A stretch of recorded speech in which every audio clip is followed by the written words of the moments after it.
Assalamualaikum warahmatullahi wabarakatuh dan apa khabar semua. Sorry lah, dah lama saya tak online dekat dalam YouTube ni sebab saya busy dengan kerja-kerja lain. Tapi pada hari ni saya nak kita sama-sama bincangkan sebenarnya ke mana arah tuju Malaysia ni, ke arah kereta elektrik. Okey, jom kita sama-sama bincang selepas ini. Kalau kita tengok semenjak 2 menjak ni, kita tak nampak pun sebenarnya ke mana sebenarnya kita punya arah tuju untuk automotif punya sistem dekat dalam Malaysia ni untuk yang menggunakan bateri. Kalau kita tengok pun, even kalau kereta-kereta hybrid pun tak ramai yang membelinya. Ada macam-macam sebab lah kenapa sebenarnya kereta elektrik tak famous sangat dekat Malaysia. Yang utamanya adalah semua orang risaukan kat mana nak charge. Even kalau kita nak jalan jauh pun, on the way tu, kalau tiba-tiba elektrik digunakan dengan lebih sebab suhu Malaysia ni sangatlah panas, so aircon pun bekerja lebih keras dan akhirnya menyebabkan kita terpaksa charge kita punya kereta ni lebih banyak kali. Mungkin tak cukup 50 km, so kita terpaksa isi contohnya kat Seremban. Okey, ada berapa banyak tempat charge yang ada dekat Seremban tu? Contohnya daripada Johor nak pergi KL, kena charge kat Seremban, contoh ada berapa banyak. Jadi kat situ kita dah nampak orang Malaysia akan risau kat mana kita nak charge. Even contoh kita nak balik kampung ke Kelantan, bukan kita semua layak ataupun kita mampu untuk beli 2 biji kereta. Contohnya kita nak balik Kelantan, kita akan beli kereta untuk yang menggunakan petrol lah kan, ataupun diesel. Yang elektrik kita guna untuk dekat-dekat, contoh nak pergi kerja. Tak semua orang ada privilege macam tu. Jadi saya kat sini kita nak bincang macam mana sebenarnya cara untuk kita membantu, ataupun adakah sebenarnya layak untuk Malaysia ni untuk pakai kereta bateri.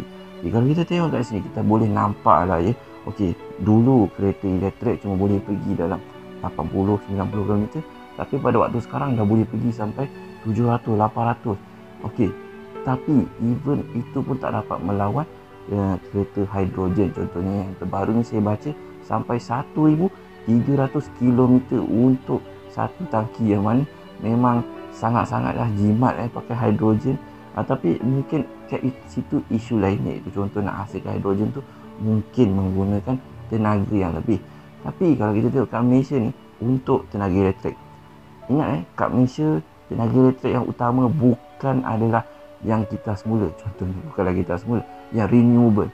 Kita belajar kat sekolah dulu, renewable ni contohnya adalah air, angin, udara, angin tu udara lah, ataupun cahaya matahari. Dekat situ kita tengok ada berapa banyak je sebenarnya. Yang terbaru ni ada projek Sultan Johor, dia nak buat untuk harvest dekat kuasa elektrik daripada matahari. Kat situ itu je lah yang saya nampak. Ada satu lagi, ada dekat Melaka. Dia tak banyak tau. So yang utama kita adalah pakai diesel dengan batu api. So batu api, betul kot, macam cakul lah. Kat situ kita nampak bahawa memang tak logik lah. Bukannya tak logik, kita perlu tukar kita punya source of electricity dulu untuk mengurangkan pengeluaran carbon dioxide. Sebab itu masalah utama kita. Terlampau banyak gas-gas yang dilepaskan oleh enjin-enjin yang ada pada waktu sekarang. Even sebenarnya petrol kat Malaysia pun masih belum pakai Euro 5 lagi. Bukan petrol Euro 5 tapi enjin spek Euro 5.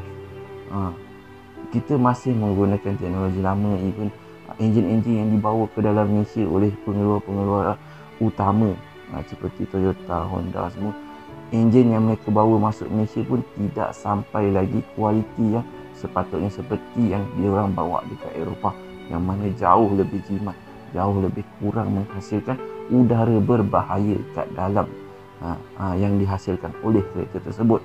Jadi kat sini kita tengok bahawa banyak lagi isu lain yang perlu dihapuskan. Kita perlu hasilkan lebih banyak elektrik yang menggunakan renewable energy, barulah kita dapat menghasilkan teknologi yang lebih berkualiti tinggi dan kurang pelepasan carbon dioxide. Jadi kalau kita dapat kurangkan kemasan karbon dioksida dengan kita punya hutan yang makin banyak ditarah untuk menghasilkan lebih banyak duit lah dekat dalam ni. Jadi macam mana kita nak tolong, kita just perlu, kalau ada ilmu pasal benda tu, kita hasilkan lah. Contohnya kita ada ilmu untuk menghasilkan bateri yang lebih berkualiti, buka lah syarikat bateri, panggil lah, ataupun kita bagi idea tu dan jual ke idea tu, jadikan patent ke contohnya. Fikirlah apa-apa pun, kita sebagai rakyat Malaysia, kita kena hasilkan sendiri. Cubalah kita kurangkan penggunaan teknologi daripada luar negara dan kita cuba hasilkan sendiri. Even kalau kita ada anak, kita boleh hantar mereka belajar pergi bagaimana nak menggunakan coding. Contohnya yang paling simple, Arduino ataupun PLC ataupun fuzzy system yang very simple. Even budak pun boleh buat kalau kita ajar. Ada banyak kelas yang boleh ajar macam tu. Kita kena terapkan dekat anak-anak kita, iaitu teknologi ni adalah sesuatu yang kita perlu cari, perlu reka, bukan setakat pergi ke kedai beli sebab dah ada orang luar negara yang buat. Kita terapkan dekat anak-anak kita dan terapkan dekat diri kita sendiri. Okey, sampai situ saja untuk video kali ini. Tapi pada kesimpulannya, saya rasa 10-20 tahun lagi tak mungkin kereta bateri adalah kereta utama yang ada kat dalam Malaysia. Tak seperti dekat Eropah yang mana tahun 2030 diorang kata nak pakai sepenuhnya kereta elektrik, tak nak langsung kereta petrol. Sebab diorang lebih banyak lagi renewable energy. Diorang mendapat hasilkan teknologi diorang, dan teknologi itu diorang hasilkan sendiri untuk mengurangkan bajet-bajet diorang yang sangat banyak lah. Sebab renewable energy ni yang isunya adalah nak hasilkan tu adalah mahal. Tetapi kalau kita dapat hasilkan sendiri, jauh lebih murah berbanding beli dekat luar negara. Okey, sampai di situ saja. Jangan lupa tekan subscribe, dan kalau ada idea-idea yang bernas, bolehlah share dekat bawah. Jangan lupa sharekan video ini. Assalamualaikum dan bye.